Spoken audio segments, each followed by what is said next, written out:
Welcome back to this channel. My name is Harshita Sharma and last video में हमने already cover कर लिए हैं कि इनपुट टैग्स क्या होते हैं, लेबल क्या होते हैं, input fields, name, type, email, password, number, ये सब ने कवर कर लिए हैं। हम लोगों ने ड्रॉप डाउन्स कैसे क्रिएट करना है वो सब कवर कर लिया है, डिसेबल्ड कैसे कर सकते हैं वो सब कवर कर लिया है।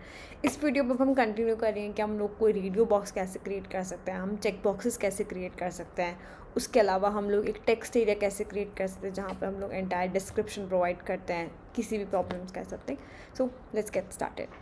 तो रेडियो बटन्स क्या होते हैं? आपके वो बटन्स होते हैं जो बेसिकली कि आपके पास मल्टीपल ऑप्शंस होंगे पर आप सिर्फ एक ही वैल्यू को और एक ही ऑप्शन को सिलेक्ट कर सकते हो।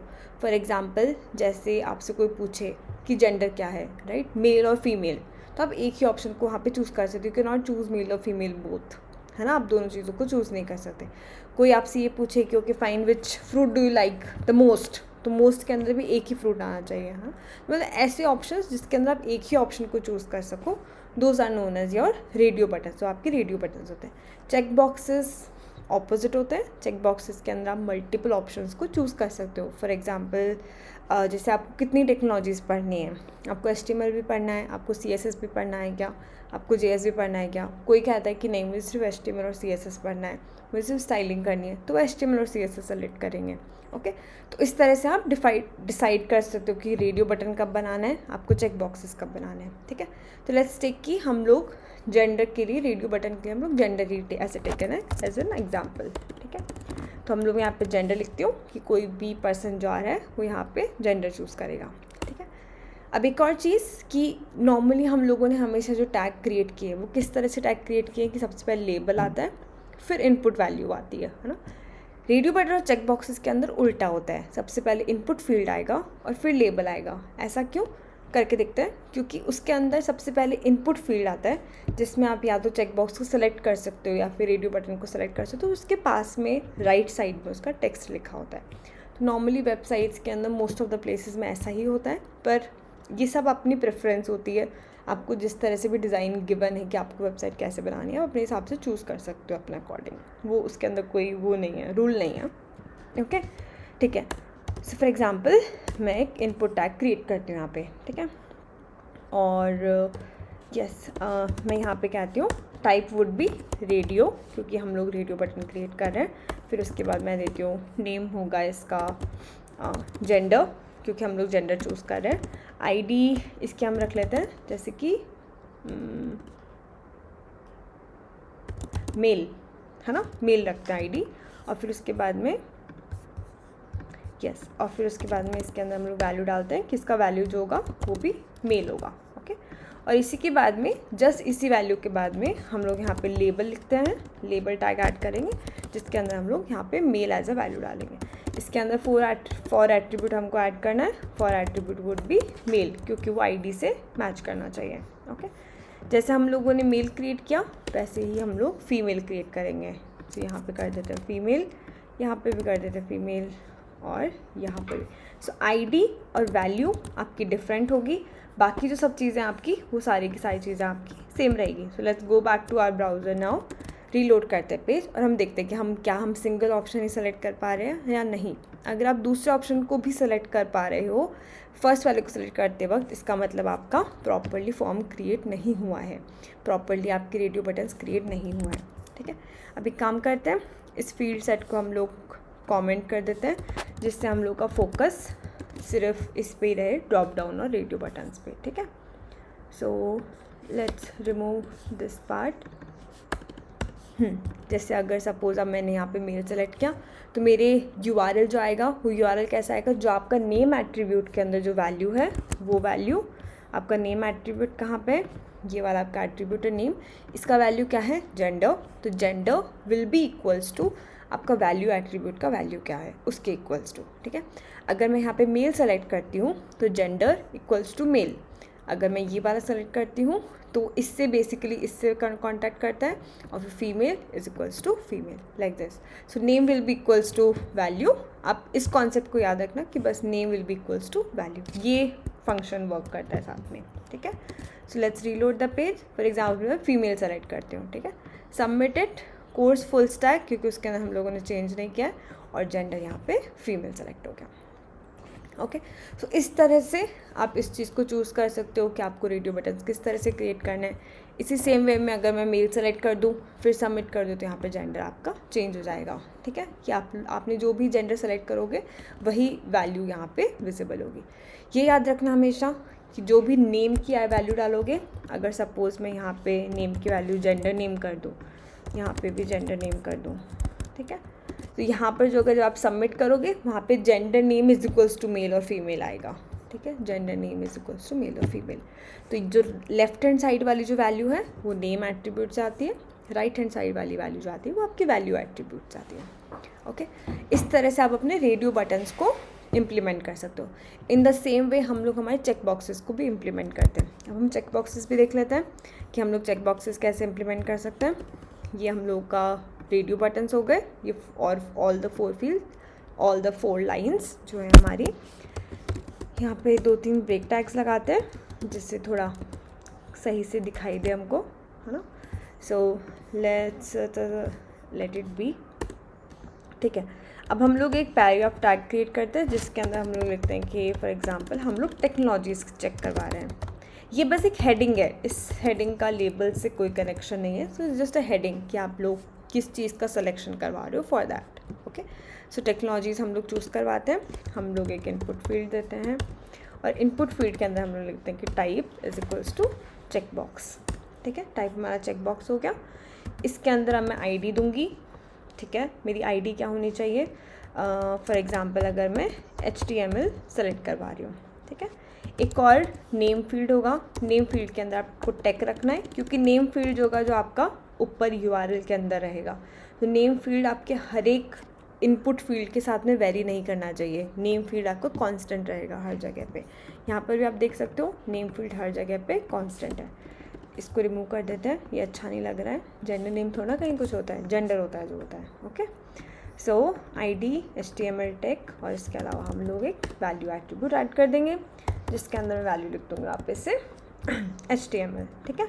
इन द सेम वे यहाँ पे हम लोग लेबल लगा देते हैं, लेबल को क्लोज करो और इसका वैल्यू लिख देते हैं HTML। इसके अंदर फॉर एट्रीब्यूट सेट करेंगे हम, इसका वैल्यू इक्वल होगा आपके ID एट्रीब्यूट की वैल्यू के इक्वल होगा, ठीक है। ये हमने HTML यहाँ पे सेलेक्ट कर दिया, ये कर दिया, ये कर दो, ये कर दो। ID को CSS करो, वैल्यू को CSS करो, इसको CSS करो, लेबल को CSS करो, ठीक है। फिर यहाँ पे लेट्स अज्यूम कि हम लोग जावास्क्रिप्ट चूज़ करवाते हैं, यहाँ पे जावास्क्रिप्ट करो और वैल्यू को जावास्क्रिप्ट करो, ठीक है। तो ये सब चीज़ें हमने चेंज कर दी। Remember this thing, radio buttons के अंदर और चेक बॉक्सेस के अंदर बहुत कन्फ्यूजन हो जाता है। इसी वजह से होता है कि आपको किस तरह से इम्प्लीमेंट करना है। बस ये याद रखना है कि नेम फील्ड जो होगा, नेम एट्रीब्यूट जो होगा, सारे फील्ड्स के लिए सेम रहेगा। पर लॉजिक भी याद रखना है, रटना नहीं है किसी चीज़ को। क्यों सेम रहता है, क्योंकि जब आप सेलेक्ट करते हो उस वैल्यू को और फिर आप फॉर्म को सबमिट करते हो तो जो URL आता है उसके अंदर उसकी जो वैल्यू होती है वो नेम फील्ड के साथ में मैच करके वहाँ पे प्रेजेंट होती है, ठीक है। तो आपका जो नेम वैल्यू है, नेम एट्रीब्यूट है, उसकी वैल्यू लेफ्ट हैंड साइड वाली होगी, तो वो चीज़ कभी वेरी नहीं करनी चाहिए आपकी फील्ड टू फील्ड, ठीक है। तो आपका नेम हर जगह कांस्टेंट रहेगा, वैल्यू आपकी डिफर करेगी हर एक फील्ड के साथ साथ में, ठीक है। ये हो गया। फिर हम यहाँ पे नेक्स्ट कर लेते हैं। लेट्स अज्यूम कि मैं यहाँ पे CSS सेलेक्ट करती हूँ, यहाँ पे फीमेल सेलेक्ट कर लेती हूँ, इसको कर देते हैं हम इस बार बैक एंड, ठीक है। So back and female and CSS, so back and female and CSS। इस तरह से आपने हर एक फील्ड को सेलेक्ट कर लिया, इस तरह से आपने हर एक चीज़ को। रेडियो बटन्स चेक कर लिए हमने, चेक बॉक्सेस चेक कर लिए, और भी बहुत सारी फील्ड्स होते हैं, एट्रीब्यूट्स होते हैं। लेट्स ब्रिंग बैक आर, पर जो मेजर फील्ड्स जो होते हैं HTML के अंदर वो यही होते हैं कि आपको रेडियो बटन्स आने चाहिए, आपको ये चीज़ आनी चाहिए, चेक बॉक्सेस आने चाहिए, आपको बेसिक ये जो इनपुट टैग होता है, name, last name, email, password, ये सब चीज़ें आनी चाहिए, ठीक है। ये सब मोस्ट इम्पॉर्टेंट है, दी मोस्ट इम्पॉर्टेंट, ठीक है। सो ये सब हो गया। ये चीज़ याद रखना कि जब सबमिट करते हैं तो हम लोग सबमिट किस तरह से होता है वो, है ना, ये चीज़ इम्पॉर्टेंट है। और there are few attributes, like for example जैसे अभी हम जब देख रहे हैं इस एंटायर पेज को, है ना, तो यहाँ पर ये पेज कैसे यहाँ पे एम्प्टी दिखता है, ये फील्ड्स एम्प्टी दिखते हैं ना, तो हम उसको किस तरह से फिल कर सकते हैं कि हम उसके अंदर से हम प्लेस होल्डर्स सेट कर सकते हैं कि एंटर योर नेम, जो आपको और अच्छे से डिस्क्राइब करेगा कि आपका फील्ड और अच्छे से किस तरह से दिख सकता है। तो हम लोग इनपुट टैग के अंदर जाएंगे, प्लेस होल्डर लिखो, एंटर योर नेम, ठीक है, सेव करो। इस तरह से आपका एंटर योर नेम पहले से लिखा हुआ आ जाएगा। ये एंटर योर नेम यहाँ पर जो होता है वो बेसिकली आपका जो होता है, जैसे ही आप टाइप करना स्टार्ट करोगे वैसे ही वो इनविजिबल हो जाएगा, फिर वो आपको विजिबल नहीं होगा, ठीक है। जैसे मैंने यहाँ पे इसको टाइप करना स्टार्ट किया तो वो विजिबल नहीं होगा, ठीक है। ये जस्ट आपको एक सजेशन देता है, जब भी आपका फील्ड एम्प्टी होता है तभी आपको सजेशन देता है, ओके। सो ये आपके प्लेस होल्डर्स होते हैं। इसके अलावा एक और टैग होता है which is known as your text area, वो भी हम चेक कर लेते हैं, वो भी फील्ड्स के अंदर ही आता है। Like for example text area क्या होता है, जैसे आप लोग जैसे नायका पे ऑर्डर देते हो या मिंत्रा पे ऑर्डर देते हो, कभी कोई दिक्कत होती है आपके ऑर्डर में, आप क्या करते हो, आप जाते हो उनके कस्टमर केयर पे, अपनी सारी डिटेल्स फिल इन करते हो कि ये दिक्कत हुई वो दिक्कत हुई, and then you submit the application, right. पर क्या होता है, हमेशा टॉपिक ऑफ योर प्रॉब्लम वो आपका एक छोटा सा बॉक्स होगा, ठीक है। But when you have to give the description of your big problem, तो उसके लिए आपके पास में बहुत ही बड़ा बॉक्स होता है, ठीक है। तो जब भी आपको कोई बड़ा डिस्क्रिप्शन मांगना हो या ऐसा कुछ चीज़ होती है तो उसके लिए हम एक स्पेसिफिक टैग यूज़ करते हैं which is known as text area, ठीक है। तो नॉर्मली वो हमेशा at the end of the form ही होता है। लाइक फॉर एग्जांपल ये हो गया आपका टेक्स्ट एरिया, ठीक है। इसको सेव कर लो, आपको यहाँ पे आपका टेक्स्ट एरिया विजिबल हो जाएगा, ओके। आप इसके अंदर इसका हाइट और विड्थ सेट कर सकते हो कि आपको आपका टेक्स्ट एरिया कितना रखना है कितना नहीं रखना है, ठीक है। जैसे मैंने इसका हाइट सेट कर देती हूँ कि 100 पिक्सल रखना है, कि वो इतना 100 पिक्सल होना चाहिए, ठीक है। विड्थ सेट कर देती हूँ कि विड्थ होनी चाहिए 250 पिक्सल, ठीक है। ये इस तरह से होनी चाहिए, ये सेट कर दो। यहाँ पे ब्रेक टैग लगा देते हैं, ओके। सेव करो, यहाँ पे चेक करो, ये आपका यहाँ पे टेक्स्ट एरिया विजिबल। तो टेक्स्ट एरिया के अंदर ये भी चीज़ होती है कि आप उसको इस तरह से इंक्रीज़ और डिक्रीज़ कर सकते हो। आप यहाँ पे टाइप करना स्टार्ट करो, आपकी एप्लीकेशन डिस्क्रिप्शन छोटा है, छोटा रखो, बड़ा है तो इसको इस तरह से रिड्यूस कर दो, बड़ा है तो आप इसको स्ट्रेच कर सकते हो, छोटा है तो इस तरह से रिड्यूस कर सकते हो, मतलब बेसिकली आप उसको मॉडिफाई कर सकते हो, ठीक है। इसके अंदर भी वो सारे एट्रीब्यूट्स आएंगे, जैसे नेम हो गया, आईडी हो गया, वैल्यू हो गया, ये सब चीज़ इसके अंदर भी प्रेजेंट होती है, ओके। एक और चीज़ हम लोगों ने रिक्वायर्ड एट्रीब्यूट नहीं देखा है अभी तक शायद, हाँ। तो लाइक फॉर एग्जांपल जब आप फॉर्म सबमिट कर रहे हो, ठीक है, जब अपना फॉर्म सबमिट कर रहे हो तो ये जो सब चीज़ें ना बहुत ही स्प्रेड आउट हैं कि कौन कौन से प्लेस होल्डर्स हमको रिमेंबर रखने हैं, कौन से एट्रीब्यूट्स हमें याद रखने हैं, कौन से नहीं याद रखने हैं। मेजर इज़ 5-6 एट्रीब्यूट्स जो आपको मेक श्योर करना है कि आपको याद रहे ही रहे। अदरवाइज़ तो बहुत सारे, अगर कोई आपसे पूछे आपको आता है तो आप बताओ, नहीं आता है तो कोई बात नहीं, ठीक है। पर जो मेजर है, जो मेन इंपॉर्टेंट है, दैट इज़ प्लेस होल्डर हो गया, नेम, आईडी, टाइप, वैल्यू, ये सब हो गए, फॉर हो गया। There is one more which is known as required attribute. Required attribute क्या करते हैं, जैसे फॉर एग्जांपल आपने कभी कोई फॉर्म देखा होगा, आप उस फॉर्म को सबमिट कर रहे हो तो वो आपको फॉर्म सबमिट नहीं करने देगा जब तक आप वो स्पेसिफिक फील्ड को फिल नहीं कर देते, ठीक है। तो फॉर एग्जांपल जैसे मैं इस सिचुएशन में हूँ, मैं इसको सबमिट कर रही हूँ तो फॉर्म सबमिट हो जा रहा है, ठीक है, कोई प्रॉब्लम नहीं क्रिएट कर रहा है, कोई एरर नहीं आ रहा है कहीं पर, ठीक है। पर अगर मैं चाहती हूँ कि नहीं, ये फील्ड तो एटलीस्ट फिल होना ही चाहिए, लाइक एटलीस्ट उसका नाम तो फिल्ड हो, है ना, तो मैं यहाँ पे जाके इसको रिक्वायर्ड कर दूँगी। इस फील्ड को अगर आप रिक्वायर्ड कर दोगे, ये आपका पेज है, अब मैं इसको सबमिट करूँगी तो मुझे एरर देगा कि please at least fill this field. जब ये फील्ड फिल हो जाए उसके बाद में ही सबमिट योर फॉर्म। ये मैंने फिल किया, उसके बाद में मेरा फॉर्म सबमिट हो गया यहाँ पे, ठीक है। इस तरह से आप अपना फॉर्म सबमिट कर सकते हो, ये सब चीज़ें एग्जिस्ट करती है, okay. So that's it for HTML forms. I think हमने ऑलमोस्ट सब चीज़ें कवर कर ली। If there would be still anything left, मैं इस कोड का जो लिंक होगा वो मैं डिस्क्रिप्शन बॉक्स में ऐड कर दूँगी, so you can just go through the code at least once, practice करो जिससे एटलीस्ट वो चीज़ और ज़्यादा क्लियर हो जाए, ओके।